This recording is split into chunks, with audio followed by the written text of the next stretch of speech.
Mutant Chronicles, Fiction, The Apostle of Insanity Trilogy, Volume 3, Dementia, by Michael A. Stackpole.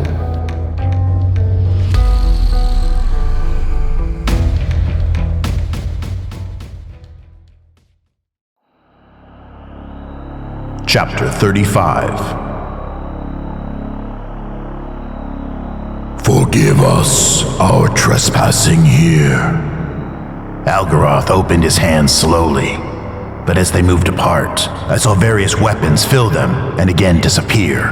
It seemed as his body moved, the computer integrated into him calculated threats and made available the things necessary to counter those threats. We would normally never have interfered with our brother Muwaji and his operations, but we are tired of this game. Hunter pulled off his helmet and frowned at the biotech giant standing before us.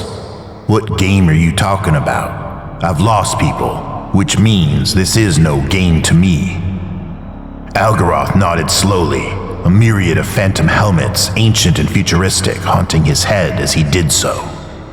Our brother Muwaji is yet youthful and prone to foolishness. Among us, the apostles, there is a certain contention for position and primacy. We sharpen ourselves, testing each other. My brother sought by corrupting and co-opting Ragathal to bring discomfort or disgrace to our threshold. I shook my head. He picked a singularly poor vessel for his ambition. Yojimbo smiled. Ragathal was driven from Luna by a force barely half of what we brought here. And his defeat on Venus cost you a citadel. Mitch grinned wolfishly. And this expedition was mounted without serious corporate support, yet he could not prevail. We are aware of all of this. Muwaji saw an opportunity and took it. Algaroth gestured graciously toward the obsidian statue. We have been at odds with him and his goals when we chose to reject his desire to join with us and inject insanity into warfare. There's already enough madness in war. This case has been advanced before, Cyborg. The Apostle's metal mask smoothed into a serene, thoughtful expression. Muwaji wished to make insanity dominate war, not remain at the fringes of it where it belongs. He wished to make us disciples, but we resisted subordination. So our brother began to look for ways to bring our efforts into disrepute. He fastened upon Ragathal and seduced him. Our brother promised our minion consideration and dominion. He spent time and resources on enabling Ragathal to follow his own plans. I shook my head. All good money thrown after bad. Correct.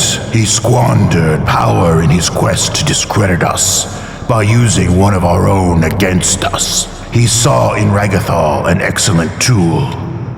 The Apostle began to smile. When we created Ragathal, we saw him as something else entirely. I smiled. Bait. Yojimbo looked at me. Bait? Algaroth knit his fingers together, and a phantasmal sword flickered in and out of his grasp. A stalking horse. We intended him to be corruptible. We knew not which of our kin would pervert him, but we suspected it would be Muwaji. We considered Ragathal a project to keep him occupied. Without such a diversion, it was possible that Muwaji could have done something that would have caused trouble for us. Mitch casually tracked the muzzle of his gun across Algaroth's body, and I saw a line of Ruby's shield blink into existence to protect the Apostle. Why'd you end your brother's fun now? If he kept bringing Ragathal or Glothor back, we'd entirely run out of bullets and he would have destroyed us. First and foremost, our brother foolishly compromised himself when he answered Ragathal's plea for aid. As the cyborg knows, Muad'Dib had a mystical system for keeping his communications with Ragathal outside our notice. I narrowed my eyes. You mean to say that until Ragathal prayed to your brother and he responded, you had no way of knowing which of your kin had taken your bait? Your thoughts on this matter are not wholly without reason. Muad'Dib's system frustrated our inquiries, which is why we had the vessel, the woman you came to save, filled with scenes from an utterly insane slaughter on Venus. We surmised that once Ragathal had tasted of the pain and madness in her brain, he would conduct her to Muad'Dib, and our brother would receive a very nasty surprise. That trap was not sprung, but your efforts forced our brother to reveal himself, and for that I ruined his fun. Again, the apostle gestured toward the statue, but the array of weapons flickering through his grasp belied the benign arc of his hand. More importantly, though, our brother sought to deny you victory. We had luxuriated in Ragathal's defeat on Luna, and again on Venus. We admired your work here on Mars, and found your action here entertaining. We decided to eliminate the immediate threat to your existence. As Glauthor was consumed, so were all my Necromutants and the Legionnaires remaining here on Themis. You no longer face a threat from the Dark Legion. Yojimbo's eyes sharpened. You honor us with this gesture, and I would not think honor is in your nature. Let us speak as one warrior to another, Yojimbo. We have an appreciation, nay, an adoration for you and your skill. You, all of you, are known to the apostles, and even feared by some of us. We chose to come here and show you our deep respect for your spirit and abilities. The apostle bowed, and samurai armor faded in around him, then evaporated as he straightened up again. We have also come to make you an offer. Join us, and we will give you power beyond your wildest dreams.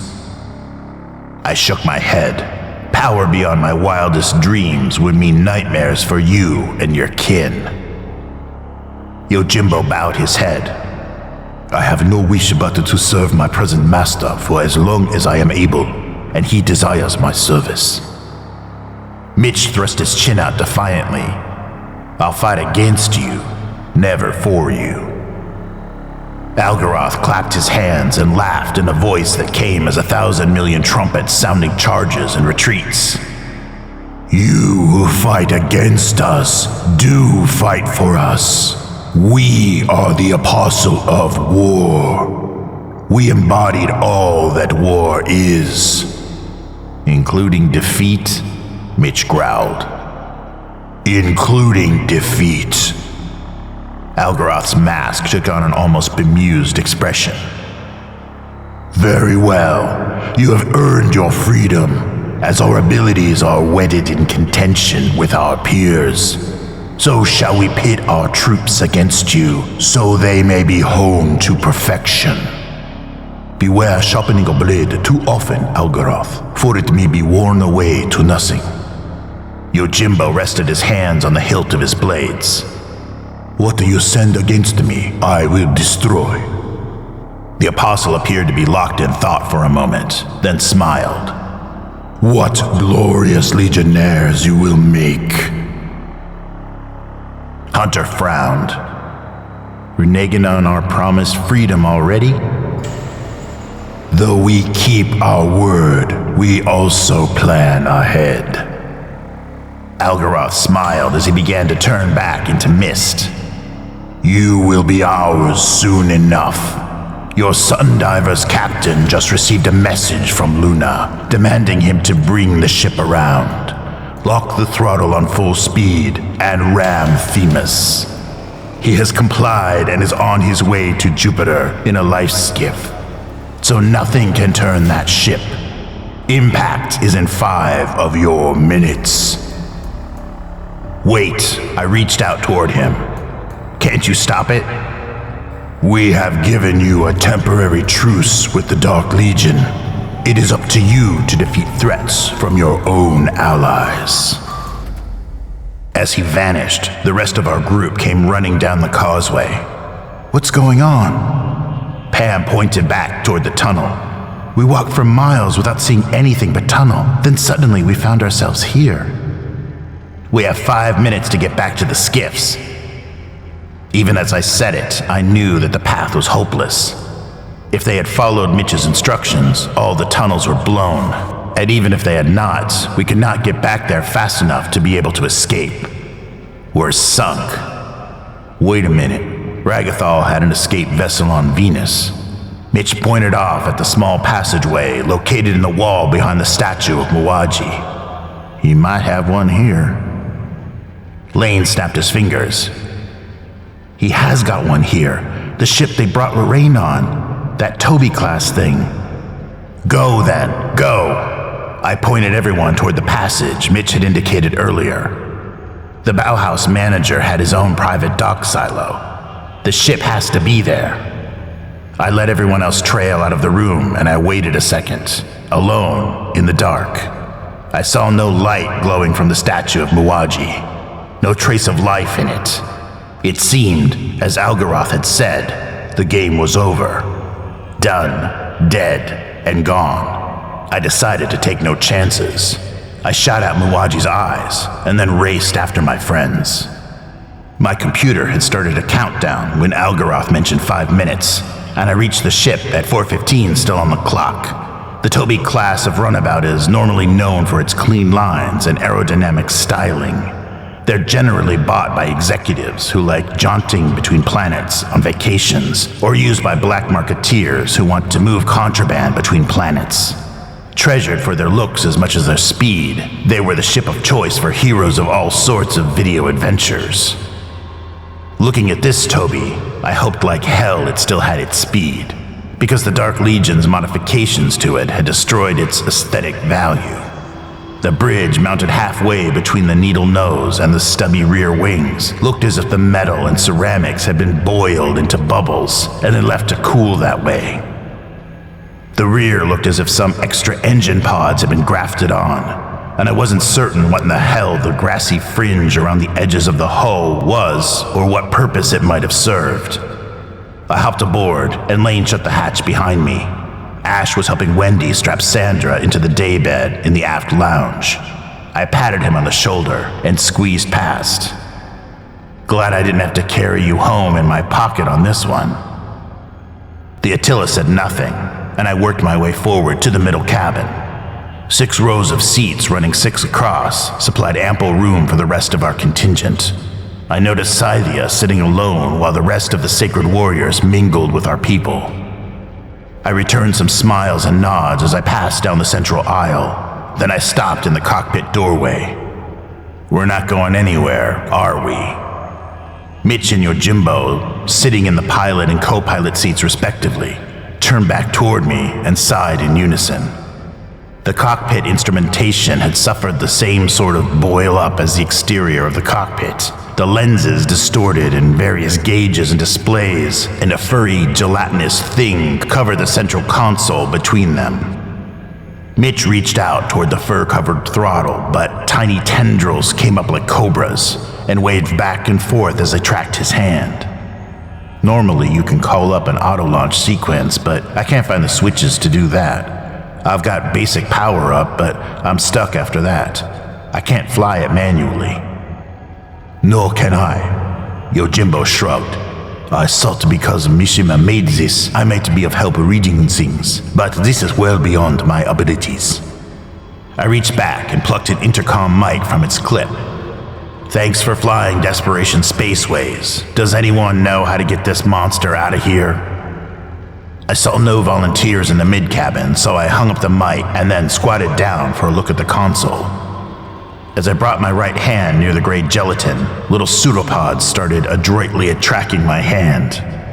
Gray like brain tissue, I pointed up along the console. That's where the computer, navigational, and launch core normally goes.